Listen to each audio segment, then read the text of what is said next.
Good morning. We are extremely pleased that you are here. It is good to come together for the purpose of co-creating. Do you agree? Yes. You're knowing what you are wanting? Are you enjoying the expansion of your personal desire? That's a good thing. Because if you are enjoying your own desire, that means that your beliefs are somewhere in the vicinity of them. If you want something that you see no way of it ever coming about, those desires don't feel so good, do they? That feeling of doubt or insecurity is unpleasant. And that's what happens when you have contradictory thought going on within you. I want this, but it can never be. Painful and untrue. Painful because it's untrue. Because you have the ability, because of who you are, and because of your power of focus, and because of the laws of the universe, you have the ability to focus anything that you desire into reality. You can't create for others, but you can create anything. You can be or do or have anything that you define as something that you want, as long as your own thought does not contradict it. And that's a really interesting thing, because sometimes you want things that you just don't believe. Sometimes you believe things that you don't want. But the most important factor is, what is your belief? Because your belief is your most practiced thought.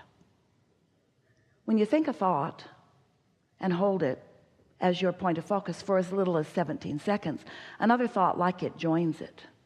Law of attraction brings that thought to you. And while the law of attraction is working in the background at what you might consider to be an unconscious level, as you focus upon things and focus upon them longer, eventually you think a thought often enough and long enough that it becomes a dominant thought within you, and that's what your beliefs are.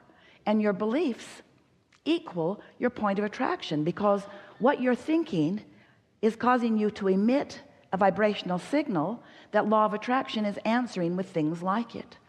And so it's easy to understand how beliefs get so rooted within you. Some of the beliefs that you hold are very beneficial to you, some not so much.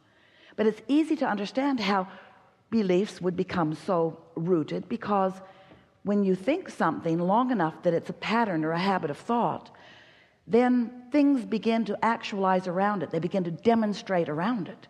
So what you believe happens, and then you believe it more. As you listen to other people talking about what they believe, and you see them demonstrate it, then you believe it more.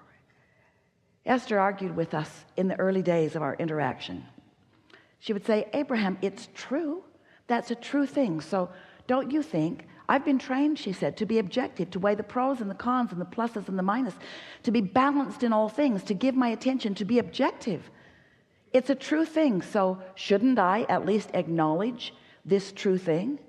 And we said, anything you acknowledge, anything that you focus on, you are practicing a vibration. You are practicing yourself into a pattern of belief. And that pattern of belief, therefore, equals your point of attraction, and therefore becomes what you are demonstrating or manifesting in your life experience. And therefore, if we were standing in your physical shoes, we said to Esther a lot, and we're saying it to you, we would focus upon those things that we want to manifest. We would focus upon those experiences that we want to replicate. Anything that you want plenty of in your life experience, give your attention to it. And the things that you do not want to perpetuate in your life experience, or even upon mass consciousness in general, withdraw your attention from unwanted things.